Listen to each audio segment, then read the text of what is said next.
Hello everyone, study with us में आपका एक बार फिर से स्वागत है। और आज हम जनरल अवेयरनेस का 17वां वीडियो जो है डिस्कस करने वाले हैं। 16 वीडियो जो है ऑलरेडी हमने अपलोड कर दिए थे और ये है 17वीं वीडियो। ये वीडियो सुपर इम्पोर्टेंट है आपके अपकमिंग एग्ज़ाम्स के लिए और जिन जिन एग्ज़ाम्स में जनरल अवेयरनेस के क्वेश्चंस पूछे जाते हैं। तो आप देख सकते हैं यहाँ पे लिखा हुआ है ये जिन जिन एग्ज़ाम्स के लिए इम्पॉर्टेंट है। ठीक है, तो वीडियो पसंद आए तो लाइक करें और चैनल को सब्सक्राइब नहीं किया तो ज़रूर कर लें ताकि ऐसे ही वीडियोज़ आपको मिलते रहे। ठीक है, तो चलिए शुरू करते हैं। ओके, तो पहला क्वेश्चन जो है आज का वो कुछ इस प्रकार है कि हड़प्पा सभ्यता को सर्वप्रथम किसने सिंधु सभ्यता का नाम दिया था?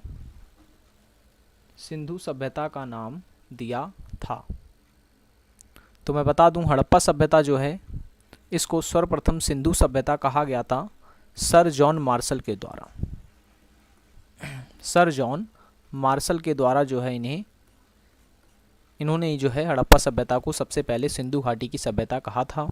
और सर जॉन मार्शल के निर्देश अनुसार ही दो व्यक्ति, जिनका एक का नाम था दया राम सहानी, ठीक है, जिन्होंने 1920 में हड़प्पा की खोज की थी। ठीक है, हड़प्पा की खोज की थी। दूसरे थे राखाल दास बनर्जी, जिन्होंने जो है 1921 में ठीक इसके एक साल बाद ही मोहनजोदड़ो की खोज की थी।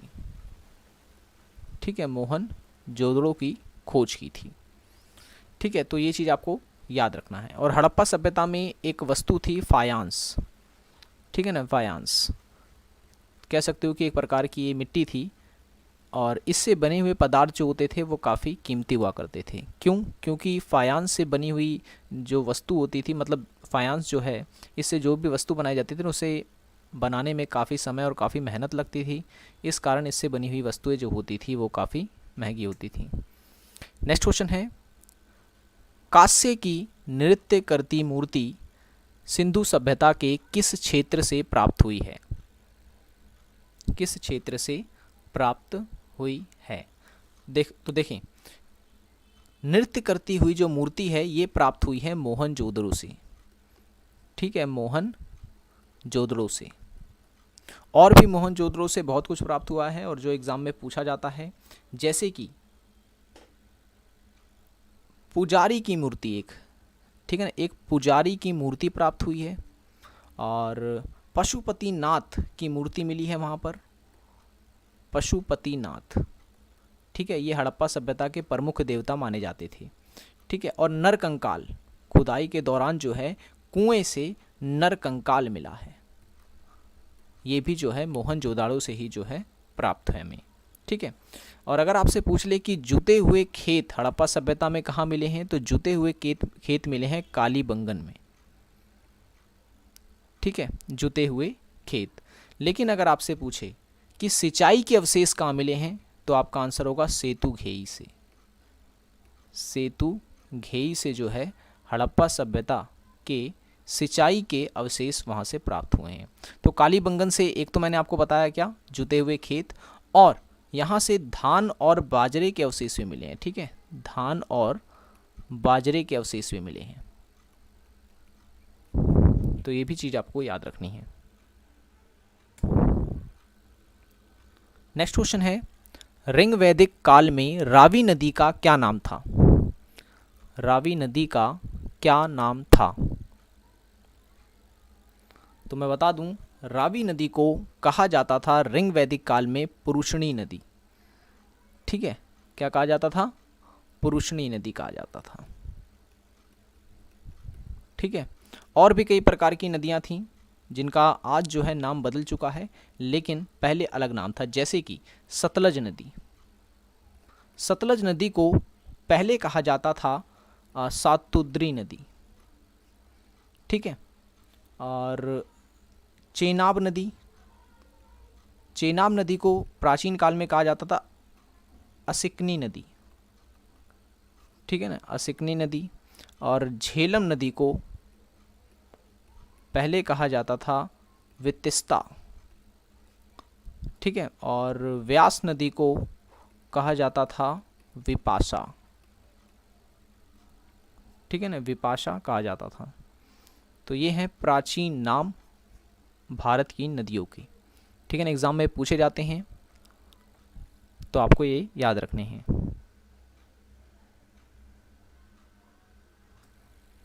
एक चीज़ और मैं बता दूं, क्योंकि हम यहाँ पर ऋग वैदिक काल की बात कर रहे हैं, तो जो हमारा वेद है ऋग्वेद, ये सबसे प्राचीन वेद है और ऋग्वेद में ही गंगा नदी का का उल्लेख है, ठीक है ना, गंगा नदी का उल्लेख है। एक बार जो है इसका इस शब्द का प्रयोग किया गया है गंगा नदी का, ठीक है। और यमुना नदी का जो है 3 बार जो है शब्द का प्रयोग किया गया है ऋग्वेद में।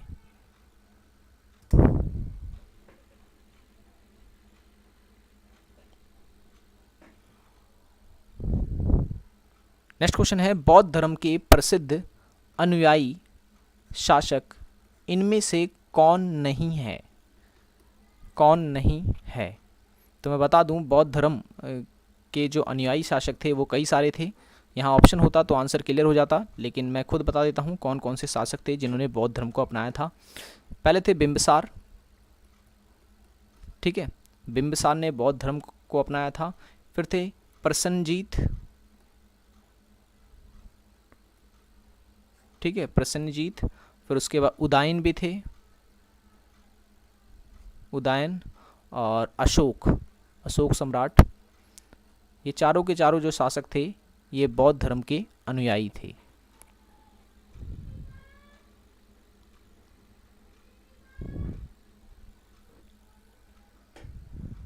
ठीक है, तो ये चीज़ आपको याद रखनी है। नेक्स्ट क्वेश्चन है, 16 महाजनपद में कौन सा जनपद जो है दक्षिण भारत में स्थित है? ये भी सुपर इंपॉर्टेंट क्वेश्चन है ये। तो यहाँ पे ये रूमा शर्मा पूछ रही हैं कि क्या ये नेट के लिए लाभदायक होगा सर?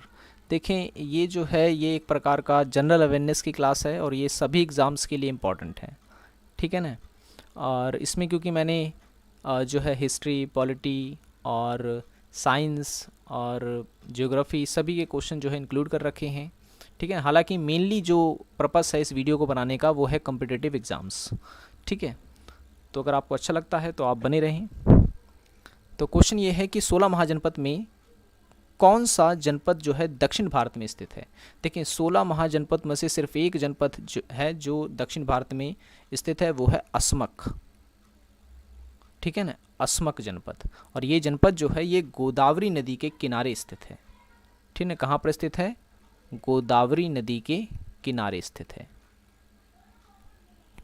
ठीक है। और बौद्ध धर्म जब था, ठीक है ना, या कहें कि बुद्ध के समय जो है ये महाजनपदों की संख्या थी कुल 10, ठीक है ना। पहले बौद्ध के समय में महाजनपद या पहले इन्हें गणराज्य कहा जाता था, इनकी संख्या थी कुल 10। और महाजनपद के बारे में जो हमें जानकारी मिलती है वो मिलती है बौद्ध और जैन ग्रंथों से। जैसे कि एक बौद्ध ग्रंथ है अंगुत्तर निकाय, इससे भी हमें जानकारी मिलती है। और एक जैन ग्रंथ है भगवती सूत्र, ये जैन ग्रंथ है। इन दोनों ही ग्रंथ से जो है हमें महाजनपद के बारे में विस्तार पूर्वक जानकारी मिलती है।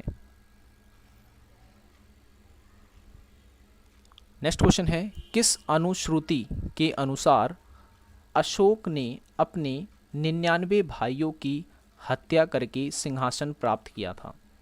किस अनुश्रुति के अनुसार? तो आपको याद रखना है सिंहली, इसका आंसर है सिंहली अनुश्रुति के अनुसार जो है अशोक जो था उसने अपने 99 भाइयों की हत्या करके जो है सिंहासन को प्राप्त किया गया था, ठीक है ना, किया था उन्होंने। और ये चीज़ आपको याद रखना है, काफ़ी इंपॉर्टेंट है और एग्ज़ाम में पूछा गया है। अशोक के बारे में मैं बता दूं, अशोक के बारे में जो हमें जानकारी मिलती है वो मिलती है 2 अभिलेखों से। पहला था मास्की और दूसरा है गुजरा। ये 2 अभिलेख जो हैं हमें अशोक के बारे में विस्तार पूर्वक जानकारी देते हैं। अशोक ने जो है एक बहुत ही कह सकते हैं कि बड़ा युद्ध लड़ा था, जिसका नाम था कनिंग का युद्ध। कनिंग का युद्ध, ये युद्ध जो है 261 ईसा पूर्व में लड़ा गया था, और ये एक ऐसा युद्ध था जिस युद्ध के परिणाम स्वरूप जो अशोक का हृदय है वो परिवर्तित हो गया था। ठीक है ना। इसके बाद वो जन कल्याणकारी नीतियों का निर्माण करने लगता है। ठीक है, तो आपको डेट याद रखनी है कि कनिंग युद्ध कब हुआ था, 261 ईसा पूर्व में हुआ था। नेक्स्ट क्वेश्चन है, भारतीय संविधान की प्रस्तावना के अनुसार इन शब्दों को क्रम में लगाइए। इन शब्दों को क्रम में लगाइए। पंथनिरपेक्ष, लोकतंत्रात्मक, गणराज्य, समाजवाद और संपूर्ण प्रभुसत्ता संपन्न या प्रभुत्व संपन्न पर। ठीक है, इनको लाइन से लगाना है। ठीक है, भारतीय संविधान की प्रस्तावना के अनुसार। तो भारतीय संविधान की प्रस्तावना को संविधान की कुंजी भी कहा जाता है, और इन शब्दों का जो सही क्रम है वो इस प्रकार है। पहले आएगा संपूर्ण प्रभुत्व संपन्न, ठीक है ना, पहले ये आएगा। फिर उसके बाद आएगा समाजवाद, ठीक है, फिर आएगा पंथनिरपेक्ष, और फिर आएगा उसके बाद लोकतांत्रिक गणराज्य।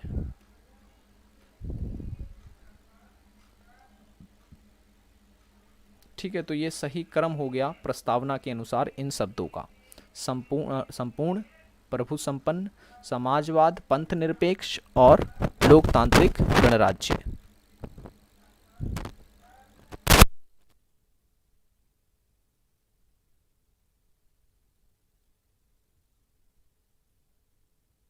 चलिए, तो ये चीज़ आपको याद रखनी है।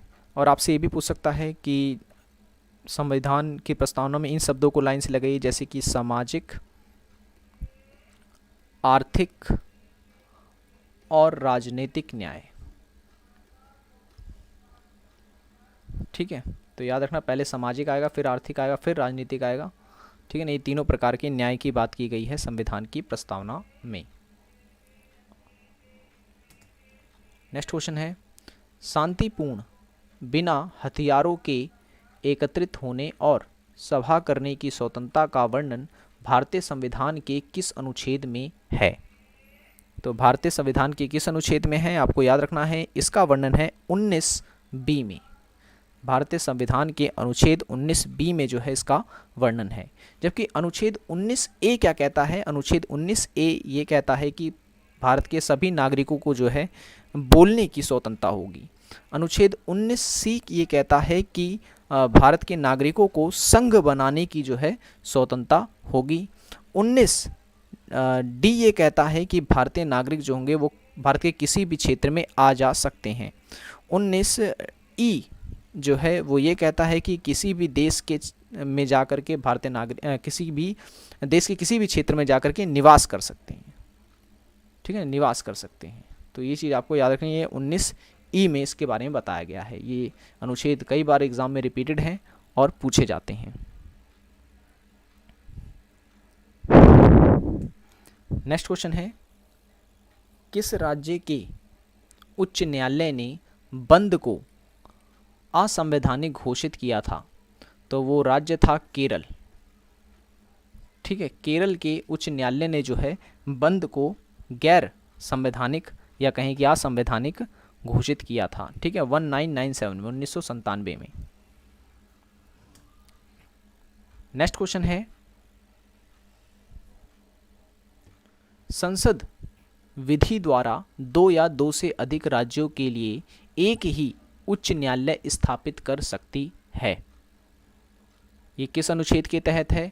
तो याद रखें, इसका वर्णन है अनुच्छेद 231 में।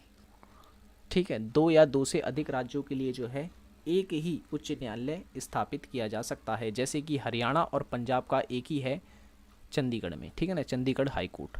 और नॉर्थ ईस्ट में अगर हम लोग जाएं तो जो 7 सिस्टर्स हैं उनके लिए भी जो है एक ही हाई कोर्ट जो है बनाया गया है। तो क्या आप बता सकते हैं कि ये हाई कोर्ट जो है 7 सिस्टर्स का वो किस राज्य में स्थित है? ठीक है, इसका आंसर आप कमेंट में ज़रूर बताएं।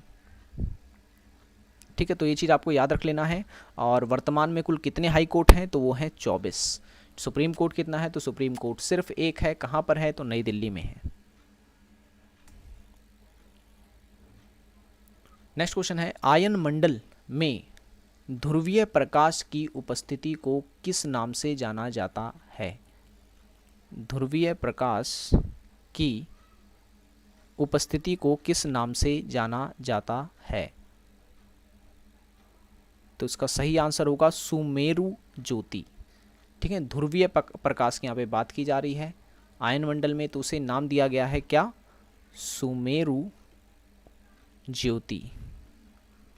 ठीक है ना, उत्तरी ध्रुव में नाम दिया गया इनका। और दक्षिणी ध्रुव में इसे क्या कहा जाता है? दक्षिणी ध्रुव में इसका नाम अलग है। दक्षिणी ध्रुव में से कहा जाता है कुमेरु, कुमेरु ज्योति।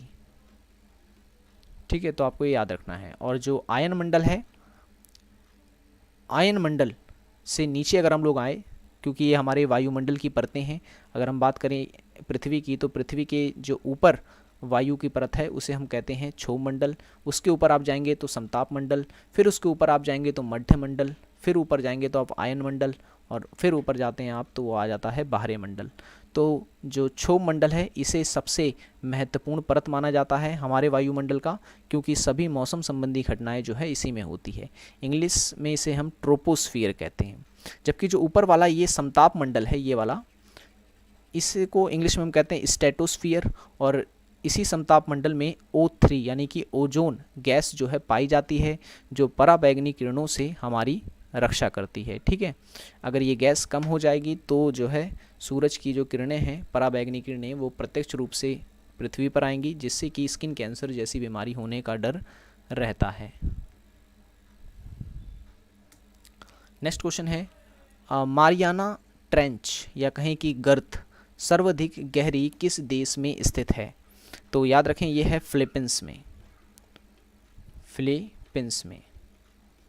ठीक है ना, और आपसे पूछ सकता है। ठीक है, ये चीज़ आपको इसमें याद रखना है। और भी कई प्रकार की गर्त हैं जो एग्ज़ाम में पूछी जाती है, जैसे कि अटलांटिक महासागर की गर्त है रोमांच, रोमांस, रोमांस हो गया, और एक हो गया सैंडविच, सैंडविच गर्त।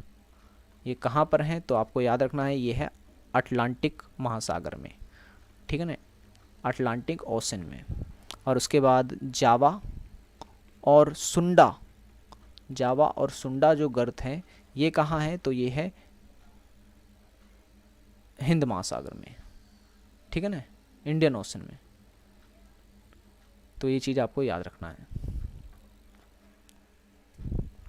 नेक्स्ट क्वेश्चन है, किस जलधारा को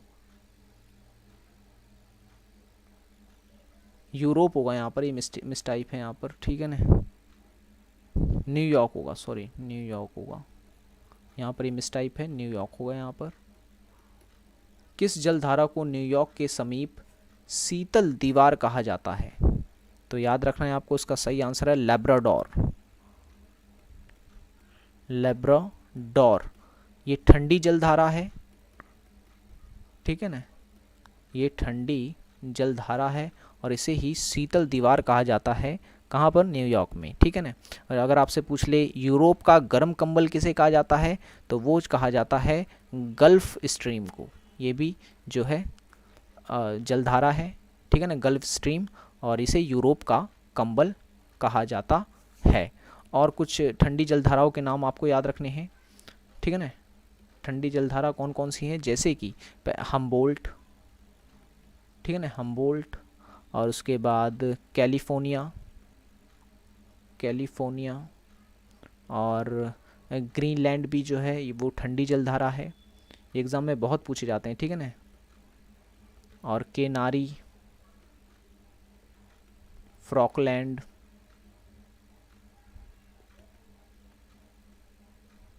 नेक्स्ट है बेगुएला। ये सारी की सारी जो जलधाराएं मैं आपको बता रहा हूँ ये सारी ठंडी जलधाराएं हैं। ठीक है, तो याद रखना है आपको। नेक्स्ट क्वेश्चन है, विश्व के सर्वाधिक वर्षा वाले स्थानों को क्रम में लगाइए। और सूर्य के, अच्छा एक मिनट, ये क्वेश्चन यहाँ पे मिक्स हो गया, डबल क्वेश्चन लिख गए यहाँ पर, ठीक है। क्रम में लगाइए, विश्व के सर्वाधिक वर्षा वाले स्थानों को क्रम में लगाइए, ठीक है। तो यहाँ पर सबसे ज़्यादा जो वर्षा होती है वो होती है मॉनसून में, ठीक है ना, मॉनसून में। कहाँ है ये है मेघालय में। और सबसे कम वर्षा कहाँ होती है, वो होती है लेह में, ठीक है ना। अब यहाँ पर अगर और भी क्षेत्र होते तो उन्हें क्रम में लगाया जा सकता था, लेकिन ऑप्शन नहीं है तो इसमें ऐसे ही होगा, ठीक है ना, मॉनसून। फिर उसके बाद अगर भारत में पूछता तो चेरापूंजी आ जाता है, ठीक है ना। चेरापूंजी दूसरे नंबर पर है जहाँ पर सबसे अधिक वर्षा होती है। ओके, अच्छा इसी के अंदर ये दूसरा क्वेश्चन भी आ गया। सूर्य का बाहरी भाग जो सूर्य ग्रहण के समय दिखाई देता है उसे क्या कहते हैं? उसे कहते हैं कोरोना, ठीक है ना, कोरोना कहते हैं उसे। आपने देखा होगा जब जो है ये सूर्य ग्रहण होता है तो सूरज के किनारे किनारे का भाग जो है हमें दिखाई देता है, तो इस भाग को जो है भूगोल में हम कोरोना कहते हैं, ठीक है। और जो सूरज का प्रकाश है वो पृथ्वी पे कब आगे कितने समय में आता है, तो आपको याद रखना है 8 मिनट 18 सेकंड में, ठीक है।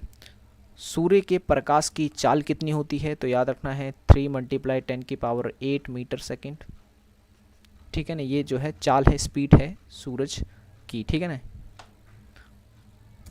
सूरज के प्रकाश की। नेक्स्ट क्वेश्चन है, हाइपोथैलेमस का हमारे शरीर में क्या कार्य होता है? तो हाइपोथैलेमस जो होता है ये संवेगात्मक क्रियाओं को नियंत्रित करता है, ठीक है, संवेगात्मक क्रियाओं को नियंत्रित करता है, कंट्रोल करता है, जैसे कि भूख लगना, ठीक है ना, प्यास लगना और ठंड लगना, गर्म लगना, ये सब जो है संवेगात्मक क्रियाएं होती हैं और ये सब जो है कंट्रोल करता है हाइपोथैलेमस।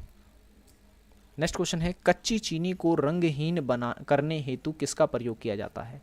ठीक है, सबको पता है कि गन्ने से जो है चीनी बनती है, ठीक है। तो चीनी को सफ़ेद करने के लिए क्या किया जाता है?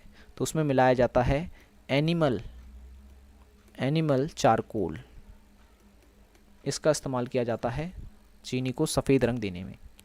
नेक्स्ट क्वेश्चन है, दही में कौन सा अम्ल पाया जाता है? तो दही में याद रखना है इसमें पाया जाता है लैक्टिक अम्ल, ठीक है, लैक्टिक अम्ल पाया जाता है दही के अंदर, ठीक है। और इमली में कौन सा पाया जाता है? इमली में पाया जाता है, याद रखना है आपको, टार्टरिक अम्ल, टार्टरिक अम्ल, ठीक है ना, ये इमली में पाया जाता है। और संतरे में कौन सा पाया जाता है? तो संतरे में पाया जाता है सीट्रिक अम्ल, सीट्रिक अम्ल। और चींटी के डंक में कौन सा पाया जाता है? तो चींटी के डंक में पाया जाता है मेथेनाइल फार्मिक अम्ल, फार्मिक अम्ल, ठीक है। तो ये सब जो क्वेश्चन हैं ये पूछे जाते हैं एग्जाम में, तो आपको याद रखने हैं। नेक्स्ट क्वेश्चन है, डोबोराइनर द्वारा त्रिक सिद्धांत कब दिया गया था? तो डोबोराइनर का जो त्रिक सिद्धांत है ये दिया गया था 1817 में। इन्होंने जो है एलिमेंट्स जो हैं हमारे पृथ्वी पर उनको सीक्वेंस वाइज लगाया था, ठीक है ना, लाइन से लगाया था या कहीं कि क्रम में लगाने का कार्य किया था, ठीक है ना। तो 3 पार्ट्स मतलब 3 एलिमेंट्स को अलग अलग करके इन्होंने जो लाइन में लगाया था, इसी कारण जो है इनके सिद्धांत को त्रिक सिद्धांत कहा जाता है, ठीक है। डोबोराइनर के बाद आए थे न्यूलैंड्स, ठीक है, न्यूलैंड्स। इन्होंने अपना जो वर्गीकरण किया था वो किया था 1866 में। फिर इसके बाद आए थे मेंडलीफ आए थे, और फिर उसके बाद आए थे मोज़ले, हेनरी मोज़ले। इन्होंने 1913 में जो है अपना सिद्धांत दिया था तत्वों से जुड़ा हुआ, ठीक है। तो ये तो था हमारा वीडियो जिसमें हमने डिस्कस किए लगभग 20 से 22 क्वेश्चन जो हम डिस्कस कर चुके हैं। तो वीडियो पसंद आया हो तो लाइक करें, चैनल को सब्सक्राइब नहीं किया तो सब्सक्राइब कर लें और वीडियो को शेयर ज़रूर करें। तो मिलेंगे नेक्स्ट वीडियो में। Thanks for watching this video.